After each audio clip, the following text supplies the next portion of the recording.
God's holy hill. You know, in the Old Testament books of Psalm, in Daniel, in Joel, in Obadiah, in Zephaniah, all those books talk about God's holy hill, which is the city of Jerusalem. You know, God has placed his name on the city of Jerusalem, the Old Testament tells us.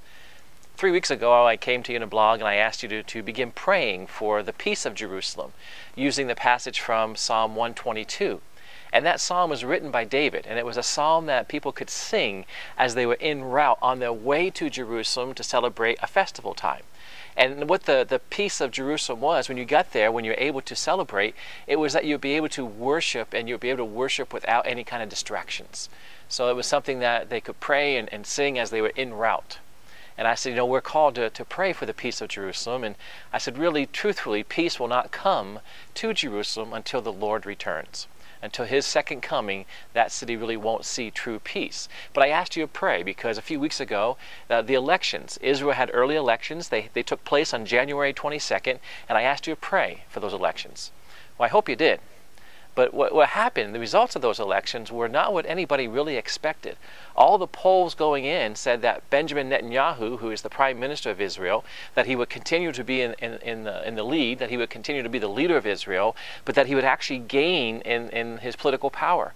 The way the political system is set up over there, it's not like it is here in America. They have 120 seats because of the Old Testament. They have 120 seats based on what the Old Testament said, and in those 120 seats, they're divided among different parties. There's 12 parties right now, and they go from having 2 seats of power all the way up to 31 seats of power. So going into the elections, Netanyahu's party had 27 seats, and it was anticipated that he would come out with 42, 45, maybe even 47. So obviously anything over 60 would control what would happen in Israel. Well, the elections were quite different than what people anticipated, and Netanyahu's party only came out with 31 seats. In fact, there's a brand new party that was started up just for these elections. Even though Netanyahu's party is still the strongest political party there and the largest political party, this brand new party, which took 19 seats, it's called Yesh Atid, which means there is a future. And it's headed up by a man who wasn't even in politics 6 months ago. He actually was in TV. He was a TV anchor person. He was a TV personality. And he gave up his career in television to get into politics. And he ran on a platform that was, you know, we need something for a change. We need to change the old corrupt system. We need to run on hope. There needs to be hope for our future. There needs to be change for our economy and change for our political status. So hope and change is what he ran on. Does that platform sound familiar? Going back to 2008 and Obama? And what happened this time as well is that the young voters over in Israel gathered behind this new party, and they voted and they voted and they voted, much like it did here in America in 2008. And this party, which didn't exist, now has 19 seats in the parliament and is second as far as power and size in the government. Does that really matter? So what? You know, we have to understand that Netanyahu was moving Israel more to the right. Now, when you say right and left, those are political terms, right being more conservative and left being more liberal. Netanyahu recently has been moving Israel more to the right. He's been taking a harder stance with security, much like what's going on with Iran and doing a strike against Iran and their facilities over there. If you remember in the fall, last fall, at the United Nations in the General Assembly, Netanyahu got up in front of everybody and he spoke, and he had that cartoon-type map with the bomb on it, that he drew the red line and said, here's the red line, and when Iran gets here, there's no stopping them. And then he anticipated they would be at that point in 2013.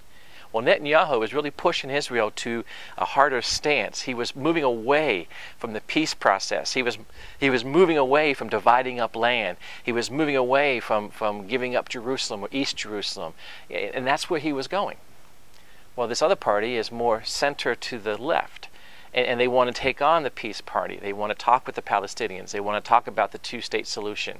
They want to talk more about peace with Iran than war with Iran. And it's taking the shift of power and it's moving it away from Netanyahu was going. And what really bothers me, I guess, is that Netanyahu was seeking God. Now, I'm not saying he's a believer. No one has come out, and he hasn't come out and said he's a believer in Jesus and Yeshua.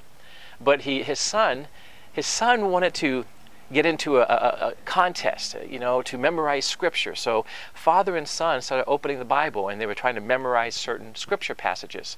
And as the son was gaining in knowledge, the prime minister of Israel was reading scripture, and it affected him. You would see him in news conferences or having cabinet meetings and bringing out the Bible and reading Bible passages, in these meetings. And then it got to the point to where he actually started a Bible study in his own home. So now you have the leader of Israel seeking out God. The other political party that just won the 19 seats, the second most powerful position now in Israel, is very secular by nature. In Israel, you have two terms. You're either secular or you're religious. And this new party is very secular, meaning they're moving away from God as well. So they're moving away from peace, from security. They're moving away from the two-state solution. They're moving away from God, and they're moving more center-left. What is God doing in Israel? Israel right now, there's some dark clouds over it. You have what's going on in Iran with the threat of blowing Israel off the map. You have Egypt, the new leader in Egypt, calling Israelis pigs and apes, monkeys. You have what's going on in Syria, where they've killed their own people, thousands of their own people, and the threat of chemical warfare. They're trying to get those weapons over to Lebanon with Hezbollah, and they want to attack Israel. There's a lot of darkness going on, but there is some bright spots there. And what this party ran on was that, there are some good things to focus on. There's natural gas that was developed there. It was found off of Haifa. And they're building a pipeline now. And it's feasible that Israel could be exporting natural gas to Europe, something you wouldn't have thought about 10 years ago.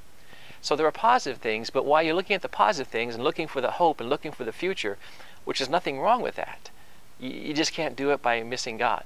You can't do it by substituting for God. You can't be looking at hope and change and prosperity and all those things without understanding where you are in the historical aspect, the biblical aspect. God has called Jerusalem his holy hill. He's about to do some amazing things over there.